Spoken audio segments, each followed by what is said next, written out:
Evening agenda आप देख रहे हैं, आपके साथ मैं हूं पुनीत। चलिए खबरों की करेंगे शुरुआत। एमपी में कांग्रेस ने मिशन 2023 की तैयारी तेज कर दी है।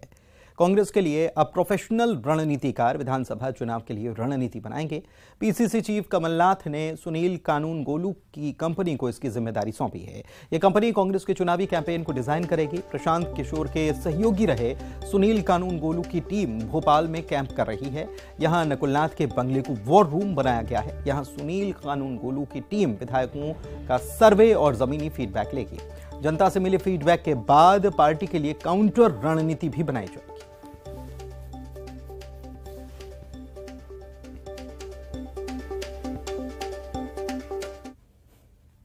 मिशन 2023 को पूरा करने के लिए कांग्रेस पार्टी अब चुनावी रणनीतिकारों की मदद लेने की तैयारी में, और बताया जा रहा है कि भोपाल में कांग्रेस के जो सांसद हैं नकुलनाथ, उनके सरकारी आवास को वार रूम बनाया गया है।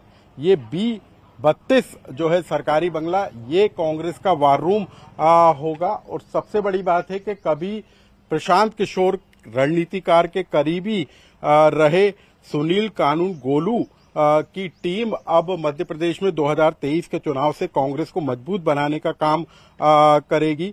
2023 विधानसभा चुनाव का कैंपेन डिजाइन जो है सुनील कानूनगोलू की टीम करेगी। ये बंगले की तस्वीरें हैं नकुलनाथ की, जहां पर वॉर रूम तैयार किया जा रहा है। प्रशांत किशोर के जो करीबी रहे सुनील कानूनगोलू, उनकी कंपनी कांग्रेस के लिए अब चुनावी रणनीति बनाने का काम करेगी। प्रोफेशनल चुनावी रणनीतिकार को जो है कमलनाथ ने जिम्मेदारी सौंपी है। कांग्रेस के सूत्र बता रहे हैं कि विधानसभा चुनाव को जीतने के लिए कमलनाथ अब जो है सोशल मीडिया के जरिए एक बड़ी रणनीति बनाने का काम कर रहे हैं, और किस तरीके से सरकार की योजनाओं का फीडबैक लिया जाए, कैसे उम्मीदवार चयन को लेकर फीडबैक लिया जाए, और किस तरीके से जनता से मिले फीडबैक के आधार पर चुनाव की रणनीति को तैयार किया जाए, उसका जो आधार है, उसकी जो रिपोर्ट है, वो इसी बंगले पर बैठकर तैयार की जाएगी। जो सुनील कानूनगोलू हैं, उनकी टीम लगातार भोपाल आ रही है और लगातार इस बात की रिपोर्ट जुटाई जा रही है कि किस रणनीति के तहत विधानसभा चुनाव में जाया जाएगा। थीम सॉन्ग से लेकर किस तरह से विधानसभा वार चुनाव की रणनीति तय होगी, इसकी जिम्मेदारी भी इसी वार रूम से बैठकर अब तय की जाएगी। कैमरा पर्सन संजय नामदेव के साथ अनुराग श्रीवास्तव, न्यूज 18 भोपाल। और इधर चुनाव को लेकर कांग्रेस के वॉर रूम पर बोलते हुए कांग्रेस मीडिया विभाग के अध्यक्ष के मिश्रा ने बताया कि यह तय है कि बीजेपी सरकार को घेरने के लिए जो संभव है वो सब किया जाएगा।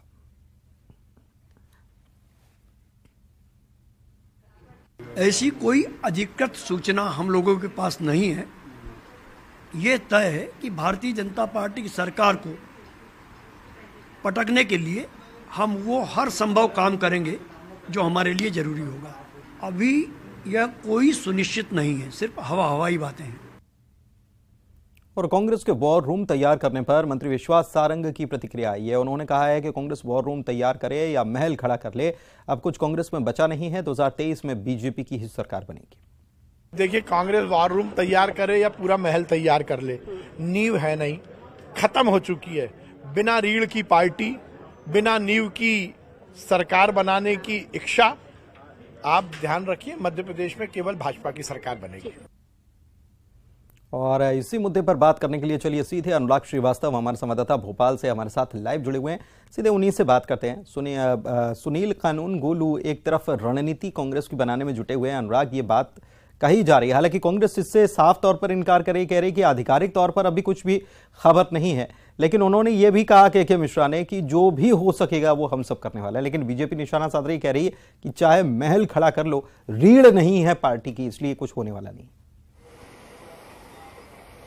बिल्कुल, देखिए, आज खुद न्यूज़ 18 की टीम और हम खुद जो है नकुलनाथ के बंगले पर पहुंचे थे, और वहां पर जो वार रूम तैयार किया गया और वहां पर किस तरीके से सोशल मीडिया के जरिए जो सुनील गोलू की टीम जो काम करती हुई नजर आई, उस पर साफ तौर पर दिखाई दे रहा है कि कहीं ना कहीं कांग्रेस पार्टी 2023 के चुनाव को लेकर अभी से रणनीतिक तौर पर खुद को मजबूत बनाने की दिशा में काम कर रही है और इसी को लेकर वॉर रूम तैयार किए गए हैं। हालांकि अभी ये इसकी शुरुआत है, एक वॉर रूम तैयार किया गया है, लेकिन इस तरीके के कई और वॉर रूम के जरिए कांग्रेस पार्टी पूरे प्रदेश में अपने नेटवर्क को मजबूत बनाने की तैयारी में। और सबसे बड़ी बात है कि किस तरीके से सोशल मीडिया के जरिए वार किया जा सकता है, कैसे कमलनाथ की ब्रांडिंग की जा सकती है और किन मुद्दों के जरिए बीजेपी सरकार को घेरा जा सकता है। इन तमाम मुद्दों को लेकर रणनीति बनना शुरू हो गई है। सिर्फ सोशल मीडिया ही नहीं बल्कि सर्वे रिपोर्ट के आधार पर उम्मीदवार चयन में भी जो सुनील गोलू हैं उनकी एक महत्वपूर्ण भूमिका होगी। तो पूरी तरीके से टीम अब सक्रिय होती हुई नजर आ रही है और जिलेवार जो है आंकड़ा जुटाया जा रहा है कि कौन सा उम्मीदवार कितना मजबूत है, क्या स्थानीय स्तर पर मुद्दे हैं और किन मुद्दों के जरिए सरकार को घेरा जा सकता है। तमाम मुद्दों को लेकर बहुत शुक्रिया आपका अनुराग इस जानकारी के लिए। भोपाल में नए शिक्षकों को सीएम हाउस में नियुक्ति पत्र प्रदान किए गए। नवनियुक्त शिक्षकों के प्रशिक्षण को पीएम मोदी ने वर्चुअली संबोधित किया। पीएम ने कहा कि एमपी में युवाओं को सरकारी नौकरी देने का अभियान तेज गति से चल रहा है। इसमें 22,400 से ज्यादा युवाओं की शिक्षक के पद पर भर्ती हुई है और कुल नई भर्तियों में से आधे शिक्षक आदिवासी इलाकों में भर्ती होंगे। इसी प्रयास से एमपी ने नेशनल अचीवमेंट सर्वे में बड़ी छलांग लगाई है। एमपी 17 स्थान से 5वें नंबर पर पहुंच गया। वहीं सीएम ने इस दौरान नवनियुक्त शिक्षकों के लिए बड़ा ऐलान किया। मंच से मुख्यमंत्री शिवराज सिंह चौहान ने कहा कि जो पिछली सरकार ने गलत किया था उसको सुधार रहा हूं। सैलरी को 4 हिस्सों में बांटना और तरसा कर देना मुझे ठीक नहीं लगता, इसलिए पहले साल 70%, दूसरे साल 100% सैलरी दी जाएगी। सीएम शिवराज के इस ऐलान से हजारों कर्मचारियों को इससे फायदा होगा, क्योंकि 2018 में कांग्रेस सरकार ने फैसले को बदला था, जिसके मुताबिक पहले साल 70%, दूसरे साल 80%, तीसरे साल 90% और 4 साल के बाद 100% सैलरी का नियम बनाया गया था। लेकिन अब सीएम ने इस फैसले को बदल दिया है।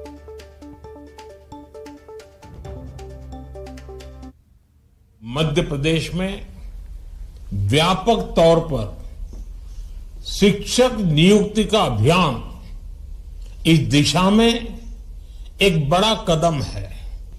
इतनी बड़ी संख्या में शिक्षकों की नियुक्ति से सबसे अधिक लाभ ग्रामीण क्षेत्र के बच्चों को होगा, हमारी भावी पीढ़ी को होगा कि एमपी सरकार ने इस वर्ष 1 लाख से अधिक सरकारी पदों पर भर्ती का लक्ष्य रखा है।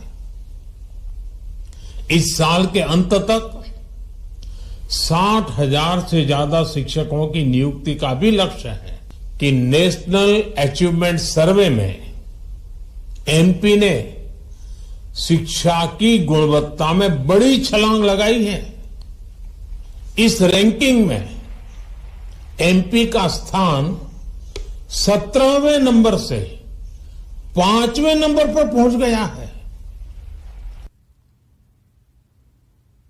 हमने बढ़ा के 40 से लेके 50,000 तक के बीच में ले गए और आज मैं एक फैसला और कर रहा हूं।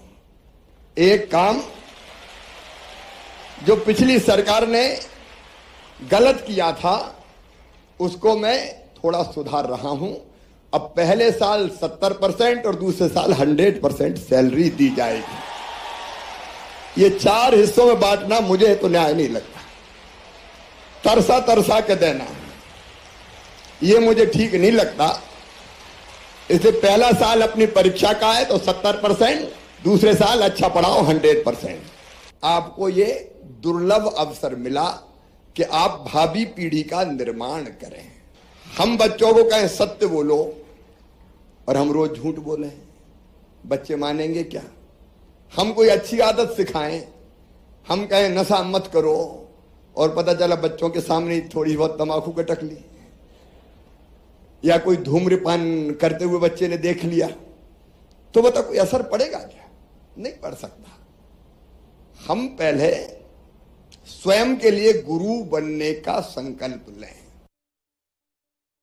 माननीय मुख्यमंत्री जो हमेशा से कर्मचारी हितैषी रहे हैं, उन्होंने आज 2018 के काले कानून को बदलकर, जिसमें यह था कि सारे नवनियुक्त कर्मचारियों को पहले साल 70% सैलरी मिलेगी, दूसरे साल 80, तीसरे साल 90 और चौथे साल 100% सैलरी मिलेगी, जिसको आज माननीय मुख्यमंत्री जी ने बदलकर अब नवनियुक्त कर्मचारियों को पहले साल 70% और दूसरे साल 100% सैलरी मिलेगी। इस प्रावधान से लगभग 50,000 के ऊपर कर्मचारियों को लाभ मिलेगा और उनके परिवारों को भी लाभ मिलेगा, जिसकी संख्या लगभग 5 लाख के करीब होगी। फिर से न्यूली अपॉइंटेड टीचर एसोसिएशन माननीय मुख्यमंत्री जी का हृदय से धन्यवाद दे। मैं माध्यमिक शिक्षक बैतूल सीखी महेश कुमार ऋषि वर्मा। मुझे आज पता चला कि मुख्यमंत्री जी ने जो प्रोग्राम रखा उससे मुझे ये पता चला है कि मुख्यमंत्री जी मंत्री नहीं बल्कि बहुत ही बढ़िया शिक्षक हैं और उन्होंने आज हमें ट्रेनिंग दी। शायद वो कोई शिक्षक भी नहीं दे सकते। आज की ट्रेनिंग हमारे जीवन को बहुत उज्ज्वल कर देगी और इसके द्वारा हम सारे बच्चों को भविष्य उज्ज्वल करने की पूरी कोशिश करेंगे और लगता है कि इस ट्रेनिंग के दौरान हमारी शिक्षा पद्धति में बहुत ज़्यादा सुधार आ सकता है और आ जाएगा। मैं अंकिता कुमारी जिला रायसेन में पदस्थ हूँ। आज माननीय श्री मुख्यमंत्री शिवराज सिंह चौहान ने जो हमें मुख्यमंत्री निवास पर बुलाया उसके लिए मैं उनका बहुत आभार व्यक्त करती हूँ और उन्होंने जो एक मुख्य घोषणा की है 70% से 100% लाने की, वो उसके लिए हम सभी शिक्षकों की ओर से बहुत बहुत धन्यवाद व्यक्त करती हूँ। मेरा नाम माया पटेल है। मैं हरदा जिले में पदस्थ हुई हूँ। यहाँ पे जो कार्यक्रम हुआ भोपाल में मुख्यमंत्री जी के द्वारा, ये बहुत ही बढ़िया कार्यक्रम था।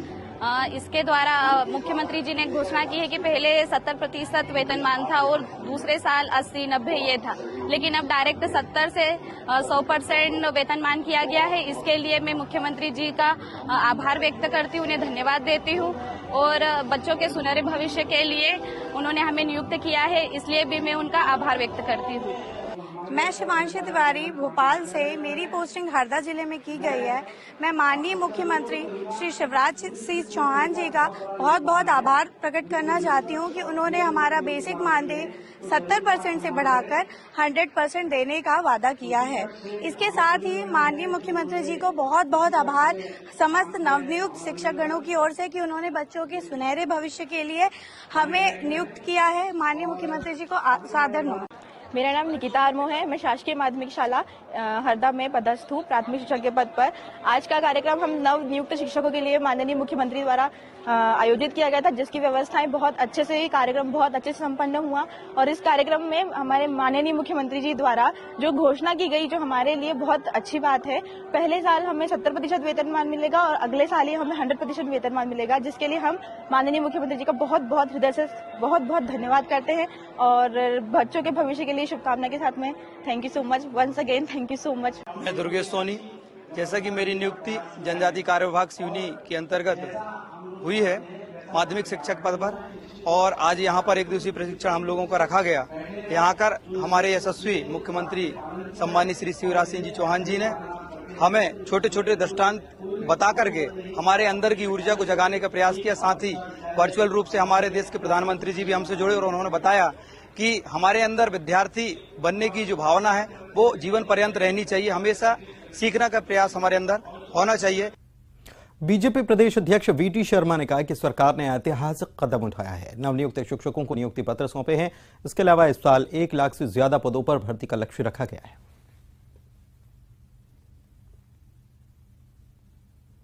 और गौरव का विषय है कि भारत के नहीं दुनिया के सर्वाधिक लोकप्रिय नेता माननीय प्रधानमंत्री नरेंद्र मोदी जी ने आज इस कार्यक्रम में वर्चुअली उनका संदेश उन सभी शिक्षकों को जो आज माननीय प्रधानमंत्री जी ने दिया और माननीय प्रधानमंत्री जी ने मध्य प्रदेश की प्रशंसा करते हुए कहा कि एमपी ने बड़ी छलांग लगाई है। मध्य प्रदेश में युवाओं को सरकारी नौकरी देने का अभियान तेज गति से चल रहा है। भोपाल सेंट्रल जेल में कथावाचक अनिरुद्धाचार्य को ऐसा सम्मान दिया गया जिससे सब हैरान हैं। यहां बाबा जेल अधीक्षक की कुर्सी पर विराजमान नजर आए। देखिए।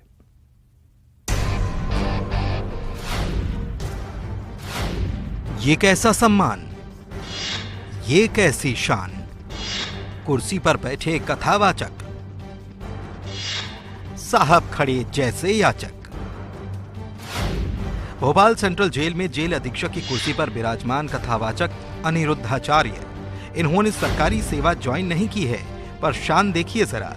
जेल अधीक्षक याचकों की तरह बाबा के बगल में खड़े हैं और बाबा जी अधिकारी की तरह कुर्सी पर बैठे हैं। जनता को सम्मान देना सरकारी अधिकारियों का फर्ज है, लेकिन यहाँ तो कुर्सी ही दे दी गई। जेल अधीक्षक की कुर्सी पर कथावाचक अनिरुद्धाचार्य क्यों बैठे, इसका जवाब खुद जेल अधीक्षक राकेश भांगरे ने दिया। इनका कहना है कि अनिरुद्धाचार्य जी उनके गुरु हैं और उन्हीं के आग्रह पर वे जेल में आए थे। हाँ, अनिरुद्धाचार्य महाराज जी जो हैं वो मेरे गुरु हैं। मैंने उनसे गुरु दीक्षा ली है और वो 7 तारीख को जब इंदौर से कथा करके वापस जा रहे थे तो मेरे आग्रह पे वो कुछ समय के लिए भोपाल जेल पर आए थे। जैसे ही वो आए थे तो काफ़ी भीड़ हो गई थी और उनके साथ के जो लोग साथ में चलते हैं वो लोग भी थे। तो मैंने उनको अपने कार्यालय में बुलाकर बिठाला और अपनी कुर्सी बिठाकर उनकी पूजा अर्चना की थी। और पूजा अर्चना करने के बाद मैंने उनको अपने जेल के अंदर जो कार्यक्रम आयोजित किया गया था वहाँ पर ले गया था, जहाँ पर गुरुदेव ने बंदियों को 1-1.5 घंटे का प्रवचन दिया। और प्रवचन देने के बाद उन्हें काफ़ी एक अच्छी अनुभूति महसूस हुई। तो उन्होंने घोषणा भी की है कि वो जल्दी ही बहुत कम समय अंतराल में जेल के अंदर एक निःशुल्क श्रीमद् भागवत कथा का आयोजन करेंगे और बंदी भाइयों को श्रीमद् भागवत कथा का पाठ करवाएंगे, ये उन्होंने कहा था। तो सुना आपने, जेल अधीक्षक कह रहे हैं कि उन्होंने ही बाबा को कुर्सी पर बैठाकर उनकी पूजा अर्चना की। जेल अधीक्षक इसे अपना सौभाग्य बताते हैं। इनका कहना है कि गुरु को अपनी कुर्सी पर बैठाना गलत नहीं है। मेरे आग्रह पे ही वो कुर्सी पर बैठे थे और वो बैठाने का उद्देश्य मेरा सिर्फ पूजा अर्चना करना था। चूंकि मेरे गुरु हैं तो मैं ये मानता हूँ कि उनका स्थान भगवान से ऊंचा है और ये सम्मानजनक पद था।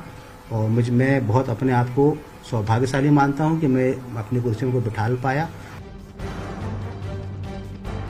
गुरु को सम्मान देने में कोई बुराई भी नहीं, लेकिन शायद जेल अधीक्षक ये भूल गए कि ये उनकी निजी कुर्सी नहीं है। सरकारी दफ्तर में रखी कुर्सी किसी व्यक्ति के लिए नहीं बल्कि पद के लिए होती है। लेकिन जेल अधीक्षक ने उन्हें अपनी ही कुर्सी पर बैठा दिया और अब इस पर सवाल उठ रहे हैं। Bureau report, news 18।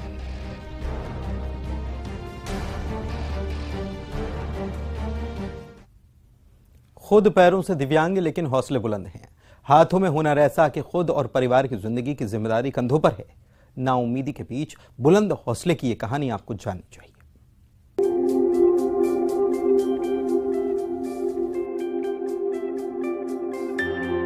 दिव्यांगता जरूरी नहीं अक्षमता का प्रमाण हो। हाथों में रेंच, दिव्यांगों का सहारा ट्राईसाइकिल को मरम्मत करते ये हैं धनेश दिव्यांगन।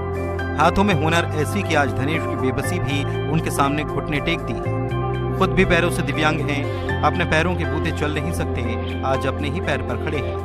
साथ ही इसी हुनर से चल रही है खुद और परिवार की जिंदगी भी। धनंजय भी यहाँ ट्राईसाइकिल बनाते हैं और ये खुद दिव्यांग हैं। कैसे आपने सीखा कि यहाँ ट्राईसाइकिल किस तरह से बनाते हैं? मैं अपने साइकिल से ट्राई किया था, मोबाइल को देख कर। कैसे ट्राई की थी, क्या हो गया था आपका साइकिल?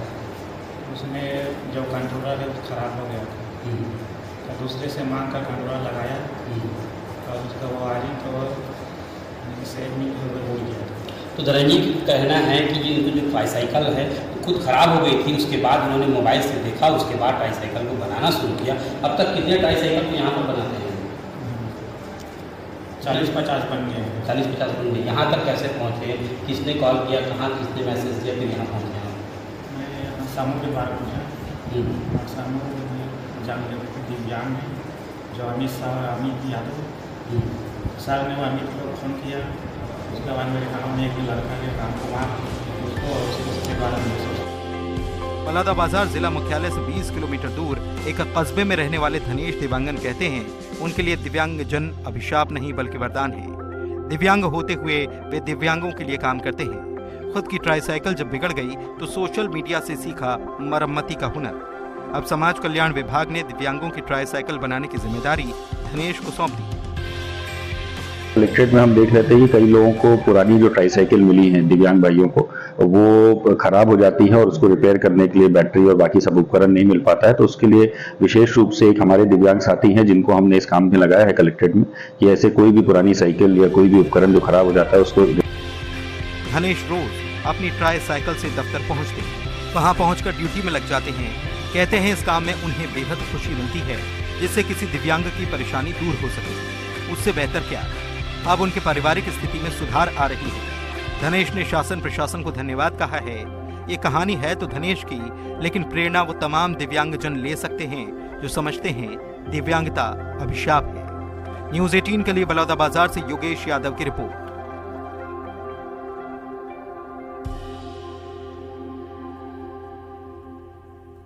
और इसी के साथ इवनिंग एजेंडा में इतना ही।